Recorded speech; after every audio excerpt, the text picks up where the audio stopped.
বিশ্বনবী ফাতেমারে বললেন, ফাতেমা, আলী কোথায়? ফাতেমা বলল, আপনার জামাই আলী আমার সাথে ঝগড়া করে বাইরে গেছে। বিশ্বনবীর চেহারাটা আগুনের গোলার মতো লাল হয়ে গেল। বিশ্বনবী ডেকে বললেন, ফাতেমা, তুমি বিশ্বনবীর মেয়ে হতে পারো, কিন্তু আলী তোমার স্বামী। আলী যদি তোমার উপর নাখোশ থাকে, জান্নাতের দরজা তোমার জন্য খুলবে না। কোথায় গেছে আলী, কোথায়?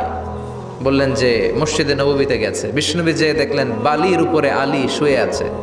বিশ্বনবী মজা করে ডাক দিলেন, ইয়া আবা তোরাব, মানে হে বালির বাবা আলী, ওঠো। এখন আলী ওঠে না, রাগ করে আসছে। বিশ্বনবী এদিক দিয়ে তাকায়, আলী ওই দিকে তাকায়, মনে মনে করে এতক্ষণ আপনার মাইয়াই গুতাইছে, এখন আপনি গুতাইতেছেন।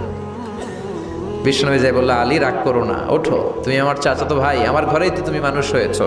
ঘাপটি মেরে হাতটা ধরে টান দিলেন। সেদিন আলী উঠতে বাধ্য হলেন, ঘরে নিয়ে আসলেন। নিয়ে এসে বিশ্বনবী খাটের মাঝখানে শুইলেন, ডান দিকে শোয়ালেন আলীকে, বাম দিকে শোয়ালেন ফাতেমাকে।